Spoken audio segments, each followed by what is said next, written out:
Hello everyone, welcome to my channel. आज के session में हम सीखेंगे कि पेटेंट्स क्या होते हैं। ये सेशन हम ऑलरेडी इंग्लिश में कर चुके हैं, सो अगर आपको इंग्लिश में देखना है तो आप मेरे चैनल में जाके देख सकते हैं। सो इसी के साथ चलो इस सेशन को शुरू करते हैं। ओके, सो पहले समझते हैं कि पेटेंट क्या होता है।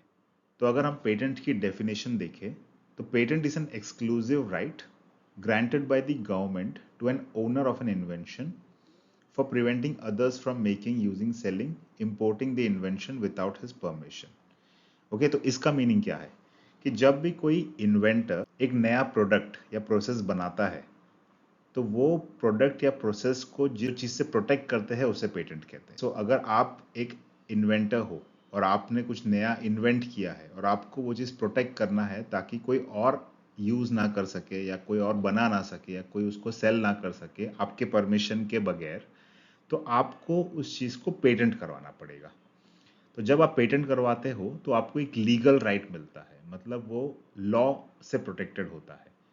और वो जो राइट है वो आपको गवर्नमेंट प्रोवाइड करती है, वो स्पेसिफिक कंट्री की। तो जब आपको ऐसा राइट मिलता है तो उसका मीनिंग क्या है कि वो स्पेसिफिक प्रोडक्ट या प्रोसेस जो भी आपने इन्वेंट किया है और जिसको आपने पेटेंट किया है, वो कोई भी आपके परमिशन के बिना उसे ना ही यूज कर सकता है, ना ही उसे बना सकता है, ना ही सेल कर सकता है, ना ही इंपोर्ट कर सकता है। तो उस चीज के लिए सो बेसिकली पेटेंट जो है वो आपके इन्वेंशन को या किसी भी इन्वेंटर के इन्वेंशन को प्रोटेक्ट करने के लिए काम आती है। दूसरा पॉइंट है, a patent is a territorial right. अभी इसका मतलब क्या है कि पेटेंट जो है वो कंट्री स्पेसिफिक रहता है। मतलब अगर मैंने कुछ इन्वेंट किया आज और मुझे वो इन्वेंशन प्रोटेक्ट करना है तो मुझे हर कंट्री में एक अलग एप्लीकेशन, पेटेंट एप्लीकेशन फाइल करना पड़ेगा। फॉर एग्जांपल, अगर मैंने लेट से इंडिया में एक पेटेंट एप्लीकेशन फाइल किया और मुझे पेटेंट मिल गया, तो उस केस में क्या है, जो मेरा राइट है वो सिर्फ इंडिया तक ही प्रोटेक्टेड है। तो अगर यूएस में कोई बैठा है या चाइना में कोई बैठा है और अगर वो सेम इन्वेंशन मेरा जो बना रहा है तो मैं उसे रोक नहीं पाऊंगा।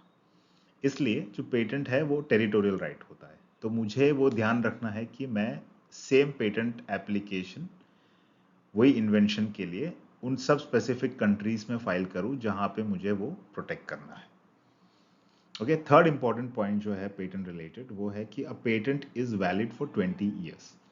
मतलब जब आपको अगर पेटेंट मिल जाता है तो वो पेटेंट की एक लाइफ होती है और वो लाइफ होती है 20 ईयर्स की, from the date of priority या फिर from the date of filing जो भी पहले है।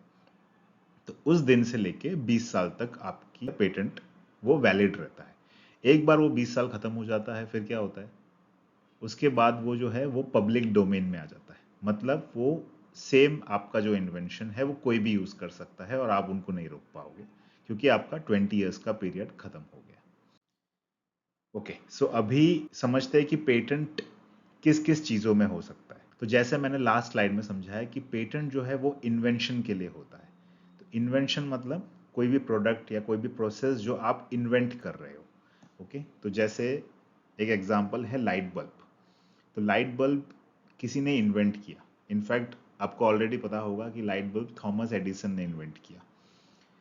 तो ये जो लाइट बल्ब है वो बिकॉज वो एक इन्वेंशन था तो उसे पेटेंट के थ्रू प्रोटेक्ट कर सकते थे और किया गया है। सिमिलरली टेलीफोन, टेलीफोन भी शायद आपको पता होगा कि अलेक्जेंडर ग्राहम बेल ने इन्वेंट किया था। तो टेलीफोन एक ऐसी चीज है जो एक इन्वेंशन की कैटेगरी में आता है और उसे भी पेटेंट के थ्रू प्रोटेक्ट कर सकते हैं और किया गया था। सिमिलरली कंप्यूटर, कंप्यूटर अगेन एक इन्वेंशन है तो कंप्यूटर को भी पेटेंट के थ्रू प्रोटेक्ट कर सकते हैं। और एयरप्लेन, एयरप्लेन भी एक इन्वेंशन है और वो भी पेटेंट की कैटेगरी में आता है। इनफैक्ट मैं आपको बोलूं तो ये सब तो बहुत बड़े बड़े प्रोडक्ट हो गए, इनके अंदर की बहुत सारी चीजें को सेपरेटली पेटेंट के थ्रू फाइल किया गया है। जैसे अगर आप एयरप्लेन की बात कर लो तो एयरप्लेन का जो इंजन है या एयरप्लेन का जो लाइट है, अगर उसमें भी कुछ नया इन्वेंशन हो रहा है तो वो भी सब पेटेंट के थ्रू प्रोटेक्ट किया जा सकता है। सिमिलरली कंप्यूटर की आप बात ले लो, कंप्यूटर में ही कितना कुछ है, मेमोरी कार्ड है, प्रोसेसर है, फिर माउस है, कीबोर्ड है, ये सब अलग अलग इन्वेंशंस है जिनको पेटेंट के थ्रू प्रोटेक्ट किया जा सकता है।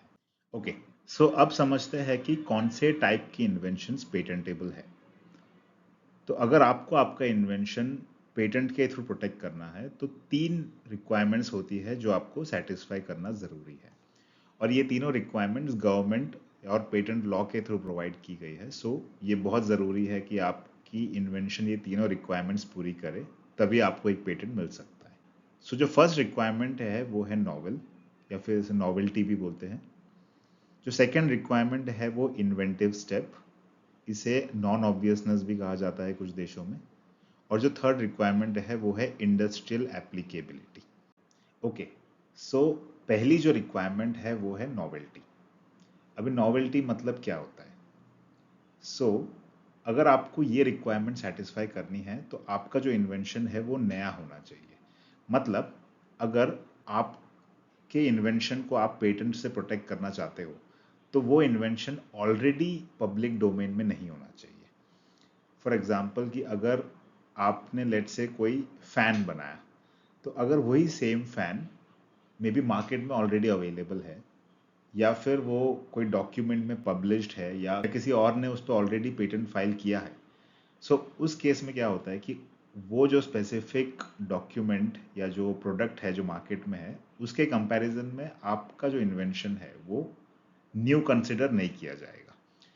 तो उस केस में नॉवेल्टी की क्राइटेरिया आप सेटिस्फाई नहीं कर पाओगे। तो ये बहुत ज़रूरी है कि जो भी इन्वेंशन जिस पे आप पेटेंट अप्लाई कर रहे हो वो इन्वेंशन ऑलरेडी नहीं होना चाहिए पब्लिक डोमेन में। ओके, सो सेकेंड पॉइंट देखते हैं, invention must never have been made public in any way before the date on which the patent application is filed. तो ये बहुत ज़रूरी है कि आपका जो इन्वेंशन है उस पर जब कोई आप पेटेंट फाइल कर रहे हो तो वो डेट के पहले वो स्पेसिफिक इन्वेंशन मार्केट में या फिर पब्लिक डोमेन में नहीं होना चाहिए। इनफैक्ट आप अगर खुद भी कर देते हो, लेट्स से आपने खुद उस चीज़ को मार्केट में बेचना शुरू किया और फिर आप उस पर पेटेंट फाइल कर रहे हो, तो उस केस में भी आपका इन्वेंशन ये रिक्वायरमेंट को सेटिस्फाई नहीं कर पाएगा। तो ये बहुत ज़रूरी है कि कोई प्रोडक्ट अगर जिस पे आप पेटेंट के लिए अप्लाई करना चाहते हो तो आप पहले पेटेंट के लिए अप्लाई करो, फिर वो प्रोडक्ट को मार्केट में लॉन्च करो। ओके, एक एग्जांपल देखते हैं, one can not patent the wheel because wheel already forms the part of prior art. तो जो व्हील है वो अभी ऑलरेडी प्रायर आर्ट में नोन है, पब्लिक डोमेन में नोन है, सो आप उसको अभी पेटेंट नहीं कर सकते। अब जो सेकेंड रिक्वायरमेंट है वो है इन्वेंटिव स्टेप। कुछ देशों में इसे नॉन ऑब्वियसनेस भी कहा जाता है। So invention must include an inventive step. तो अगर आपको आपके इन्वेंशन में पेटेंट चाहिए तो ये बहुत ज़रूरी है कि आपके इन्वेंशन में इन्वेंटिव स्टेप हो। सो इन्वेंटिव स्टेप मतलब क्या? सो इन्वेंटिव स्टेप मतलब ये कि जो आपका इन्वेंशन है वो बहुत ऑब्वियस नहीं होना चाहिए उस पर्सन के पर्सपेक्टिव से जो उस फील्ड के बारे में थोड़ा बहुत स्किल्ड है, जिसे थोड़ा बहुत नॉलेज है। जैसे मैं आपको एक एग्जांपल बताता हूँ कि जो चेयर है हमने सबने देखा है, राइट? अभी अगर आप क्या करते हो, वो चेयर का डायमेंशन छोटा करके आप एक छोटा चेयर बनाते हो और आप बोलते हो कि ये मैंने छोटे बच्चों के लिए बनाया है। सो उस केस में अगर कोई पर्सन है जो उस स्पेसिफिक फील्ड से है, अगर वो देखेगा आपका इन्वेंशन तो आपका इन्वेंशन कुछ खास नहीं है, आपने क्या किया है बस डायमेंशंस कम कर दिए और आपने एक छोटा चेयर बना दिया। तो वो इन्वेंशन जो आपने बनाया है वो बहुत ऑब्वियस है उस पर्सन के लिए, राइट? तो उस केस में आपका जो इन्वेंशन है वो ये क्राइटेरिया को सेटिस्फाई नहीं कर पाएगा। तो ये बहुत ज़रूरी है कि जो भी इन्वेंशन आपने किया है उसमें एक इन्वेंटिव स्टेप होना चाहिए। वो बहुत सिंपल या बहुत बेसिक या फिर कोई एक वर्कशॉप इम्प्रूवमेंट उतना उतना नहीं होना चाहिए, उससे ज़्यादा होना चाहिए, तभी आपका इन्वेंशन ये क्राइटेरिया को सेटिस्फाई कर पाएगा। एक एग्जांपल देख लेते हैं, if a coffee machine with a brewing mechanism already existing and someone invents a differently looking coffee machine but the same brewing mechanism. Okay, so ये एग्जांपल में क्या है कि अगर एक कॉफ़ी मशीन जो है वो जिस तरह से कॉफ़ी बनाती है एक एग्जिस्ट करता है, आपने क्या किया कि एक अलग दिखने वाला कॉफ़ी मशीन बनाया, बट जो उसका अंदर का मैकेनिज्म जो है कॉफ़ी ब्रू करने का वो सेम है। तो उस केस में आपका जो इन्वेंशन है वो ये क्राइटेरिया को सेटिस्फाई नहीं कर पाएगा। तो बहुत ज़रूरी है कि आपके इन्वेंशन में कुछ यूनिकनेस होनी चाहिए। ओके, सो अभी देखते हैं कि थर्ड वाला क्राइटेरिया क्या है। So third criteria industrial applicability. ये बहुत बेसिक क्राइटेरिया है। इनफैक्ट मेजॉरिटी केस में आप जो भी इन्वेंट कर रहे हो वो ये क्राइटेरिया को सेटिस्फाई कर ही लेगा, क्योंकि इसका बेसिक मीनिंग क्या होता है कि अगर जो आपका इन्वेंशन है वो कोई पर्पस को सॉल्व कर रहा है, उस केस में आपका इन्वेंशन ये क्राइटेरिया को सेटिस्फाई कर लेगा। तो अगर इसकी डेफिनेशन देखें तो invention must be capable of being made और यूज इन एन इंडस्ट्री। मतलब कोई भी इंडस्ट्री में वो आपका जो इन्वेंशन है वो बन पाए और यूज हो पाए। अगर ये हो पा रहा है तो फिर आपका इन्वेंशन ये क्राइटेरिया को सेटिस्फाई कर लेगा। अभी तक हमने जो देखा वो था कि आपके इन्वेंशन को अगर पेटेंट करना है तो आपको किन क्राइटेरियाज को सेटिस्फाई करना पड़ेगा। अब जो है, अब हम देखेंगे कि अगर आपका इन्वेंशन वो सेटिस्फाई करता भी है वो तीनों क्राइटेरिया, फिर भी कुछ स्पेसिफिक सिचुएशंस है जो पेटेंट लॉ में प्रोवाइड की गई है कि जिसके बेसिस पे आपका इन्वेंशन पेटेंट नहीं हो पाएगा। तो पहला जो है वो है कि invention that are frivolous and contrary to well established natural laws. इसका मतलब क्या है कि जो नेचुरल लॉ जो ऑलरेडी एग्जिस्ट करते हैं, अगर आपने कुछ ऐसा इन्वेंशन बनाया और आप कह रहे हो कि मेरा जो स्पेसिफिक इन्वेंशन है, स्पेसिफिक प्रोडक्ट है, वो उस पर ये लॉ एक्ट नहीं करता, तो उस केस में आपका इन्वेंशन पेटेंट नहीं हो पाएगा। जैसे एक एग्जांपल है कि अ परपेचुअल मोशन मशीन। अभी जो लोग मैकेनिकल से होंगे उनको इसका आइडिया होगा। तो परपेचुअल मोशन मशीन मतलब एक ऐसा मशीन जिसे इनपुट नहीं चाहिए बट वो आउटपुट देता जाएगा। तो अगर आप एक्चुअल सिचुएशन में देखोगे तो ये पॉसिबल नहीं है। तो कोई भी जो मशीन है उसको कुछ ना कुछ इनपुट चाहिए तभी वो आउटपुट दे पाएगा। ठीक है, जैसे इलेक्ट्रिसिटी के फॉर्म में आप इनपुट दे रहे हो और वो मैकेनिकल फॉर्म में आउटपुट दे रहा है। तो अगर आप कुछ ऐसा मशीन बनाते हो और आप बोलते हो कि नहीं, ये लॉ जो है वो मेरे मशीन को एक्ट नहीं करता, तो वो पॉसिबल ही नहीं है। तो उस केस में आपका जो इन्वेंशन है वो रिजेक्ट हो जाएगा। दूसरा एक एग्जांपल देखते हैं, machine that is not influenced by gravity. तो अगर कोई भी चीज़ है और जो लेट्स से अर्थ में है, तो वो ग्रेविटी से इन्फ्लुएंस होगा ही। तो ये बोलना कि अगर आपका कोई डिवाइस है वो ग्रेविटी से इन्फ्लुएंस नहीं हो रहा, तो वो एक लॉ के अगेंस्ट है, राइट, ग्रेविटी के लॉ के अगेंस्ट है। सो उस केस में वो आपका जो इन्वेंशन है वो पेटेंट नहीं हो पाएगा। दूसरी जो चीज़ है वो है कि invention whose primary use is contrary to public order और मोरालिटी। मतलब अगर आपने कुछ ऐसा इन्वेंट किया जो लोगों के लिए हार्मफुल है या फिर एक एनिमल और प्लांट लाइफ के लिए हार्मफुल है, तो वैसा इन्वेंशन भी रिजेक्ट हो जाएगा। जैसे कि एग्जांपल देखते हैं, device for producing fake currency. मतलब अगर आपने कोई ऐसी डिवाइस बनाई जो नकली नोट बनाते हैं, तो अगर आप देखोगे तो अगर आप पेटेंट की कैटेगरीज देखोगे तो आपका डिवाइस नॉवेल्टी की क्राइटेरिया पूरी करेगा, इन्वेंटिव स्टेप भी शायद पूरी करेगा और इंडस्ट्रियल एप्लीकेबिलिटी भी पूरी करेगा। बट फिर भी वो जो है, अगर लेट से ऐसी डिवाइस बन गई और मार्केट में निकल गई, तो कितनी प्रॉब्लम होगी एज ए कंट्री को, राइट। सो उस केस में ऐसी जो डिवाइस है उससे पेटेंट नहीं दिया जाएगा। Similarly, a tool for breaking into a house. मतलब अगर आपने कोई ऐसा डिवाइस बनाया जो कोई भी ताला खोल देती है, कोई आपने एक ऐसी चाबी बनाई जो कोई भी ताला खोल देती है, तो उसे भी पेटेंट नहीं दे पाएंगे, क्योंकि अगर वो लेट से कोई चोर के हाथ में आ जाता है तो उनके लिए चोरी करना कितना ईजी हो जाएगा। तो वो चीज़ को ध्यान में रखते हुए ऐसी इन्वेंशंस को पेटेंट नहीं दिया जाता। फिर सेक्शन 3C क्या बोलता है कि डिस्कवरी ऑफ अ लिविंग और नॉन लिविंग ऑब्जेक्ट और अ साइंटिफिक प्रिंसिपल। अभी ये बहुत क्लियर है, क्योंकि डिस्कवरी और इन्वेंशन में एक फर्क होता है। इन्वेंशन मतलब क्या, जो आपने खुद से बनाया, खुद से इन्वेंट किया, ठीक है, आपने सोचा और उसको इन्वेंट किया। डिस्कवरी मतलब क्या, कि जो ऑलरेडी एग्जिस्ट करता था आपने उसे ढूंढा। लेट से कि आप कोई ऐसी जगह पे जाते हो जहां पे अभी कोई नहीं गया है और वहां पे आपने एक नया टाइप का जानवर देखा, तो आप उसे पेटेंट नहीं कर सकते हो, क्योंकि आपने उसे बनाया नहीं है, आपने उसे डिस्कवर किया, तो वो पेटेंट नहीं हो सकता। सेक्शन 3D बोलता है मियर discovery of a new form of a known substance which does not result in the enhancement of the known efficacy of that substance.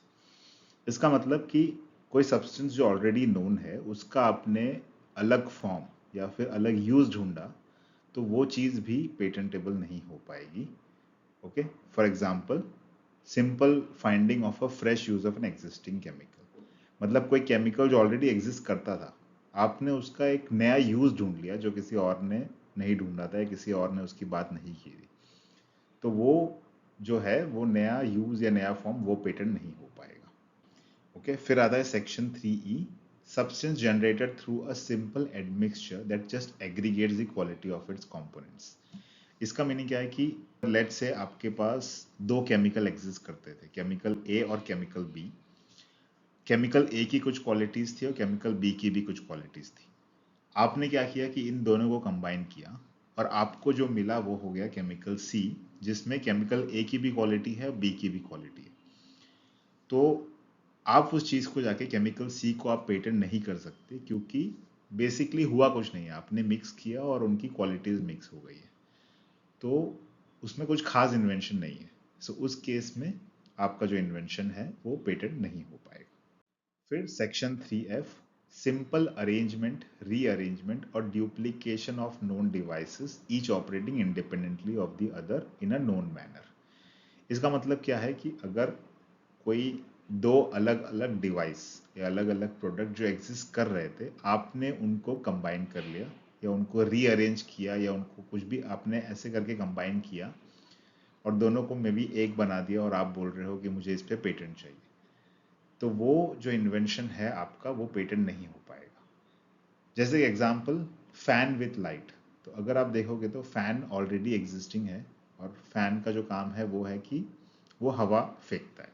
Similarly light है, लाइट का एक काम है कि वो लाइट प्रोड्यूस करता है ताकि हम डार्क में भी देख पाए, अंधेरे में भी देख पाए। तो उस केस में अगर आप दोनों को कंबाइन कर लेते हो और कहते हो कि ये मेरा एक इन्वेंशन है कि मेरे फैन में लाइट ऑलरेडी है, तो वैसे इन्वेंशन भी पेटेंट नहीं हो पाएंगे, क्योंकि वो आप दोनों डिवाइसेस ऑलरेडी एग्जिस्ट करती थी और उनका एक फंक्शन था, आपने बस उनको कंबाइन कर लिया, तो वो इन्वेंशन भी पेटेंट नहीं हो पाएगा। फिर है अ मेथड ऑफ एग्रीकल्चर और हॉर्टिकल्चर, मतलब लेट्स से कि ये खेती की कैटेगरी में आपने एक नया तरीका ढूंढा प्लांट्स को ग्रो करने का। तो ऑल्दो हो सकता है कि जो आपने जिस तरीके का मेथड ढूंढा है उससे बहुत ज़्यादा प्लांट्स ग्रो हो रहे हैं या बहुत हेल्दी प्लांट्स ग्रो हो रहे हैं, बट फिर भी वो जो मेथड है एग्रीकल्चर करने का या हॉर्टिकल्चर करने का वो पेटेंटेबल नहीं है as per Indian patent law. तो वैसा अगर आपने कोई मेथड इन्वेंट भी किया है तो वो पेटेंट नहीं हो पाएगा। फिर क्या है, मेडिकल, सर्जिकल और treatment process for human and animals, मतलब लेट से कि कोई डॉक्टर है, उसने एक नया ट्रीटमेंट का प्रोसेस ढूंढा जो नहीं एग्जिस्ट करता था। जैसे कैंसर है, अभी कैंसर के लिए कोई नया तरीका ढूंढा ट्रीटमेंट का जिससे कैंसर बहुत अच्छे से भी ट्रीट होता है और बहुत जल्दी भी ट्रीट होता है। तो वैसा जो नया इन्वेंशन है या नया जो प्रोसेस है वो भी पेटेंट नहीं हो पाएगा। सेक्शन 3I बोलता है plants and animals in whole और एनी पार्ट देयर ऑफ, मतलब ने कोई जानवर या फिर कोई प्लांट या फिर कोई ट्री एज इट इज वो पेटेंट नहीं हो पाएगा। सेक्शन 3K बोलता है मैथमेटिकल और बिजनेस मेथड और अ कंप्यूटर प्रोग्राम पर से, मतलब कोई नया फॉर्मूला आपने बनाया या फिर बिजनेस करने का कोई नया तरीका ढूंढा या फिर कोई कंप्यूटर प्रोग्राम, मतलब कोड जो आपने लिखा है वो कोड के बेसिस पे आपका ऐप चलता है, तो वो जो कोड आपने लिखा है वो पेटेंट नहीं हो पाएगा। सेक्शन 3L कहता है a literary, dramatic, musical, artistic work और एनी अदर एस्थेटिक क्रिएशन। ये वो चीज़ें हैं जैसे कि मे बी कोई गाना, किसी ने नया गाना बनाया, किसी ने कोई नया म्यूजिक बनाया या फिर कोई सॉन्ग के शब्द लिखे, तो वो सब जो चीज़ें हैं वो पेटेंट नहीं हो पाएगी, क्योंकि इसके लिए एक अलग कैटेगरी है जो है कॉपीराइट। तो अगर ऐसी चीज़ों को प्रोटेक्ट करना है तो वो कॉपीराइट के थ्रू प्रोटेक्ट किया जाता है। फिर a method of performing mental act of playing a game, तो कोई गेम खेलने का तरीका, लेट्स से किसी और ने नहीं सोचा था उसके बारे में बट आपने कुछ नया सोचा जिससे मे बी जीतना बहुत इजी हो गया, तो वो जो है वैसी जो आइडियाज है, वैसे टाइप के आइडियाज भी पेटेंट नहीं हो सकते। फिर है प्रेजेंटेशन ऑफ इंफॉर्मेशन, मतलब कोई टीचर है और वो जिस तरह से इंफॉर्मेशन प्रेजेंट करता है अपने स्टूडेंट्स को, उससे मे बी शायद सीखना बहुत इजी हो गया है। तो वैसा कुछ अगर किसी ने ढूंढा है या कुछ बनाया है तो वैसी चीज़ों को भी प्रोटेक्ट नहीं कर सकते। फिर है अ टोपोग्राफी ऑफ इंटीग्रेटेड सर्किट, मतलब जो सर्किट्स है उसके अंदर जो कंपोनेंट्स है वो जिस तरह से अरेंज करते हैं उस पे भी आप पेटेंट नहीं कर सकते।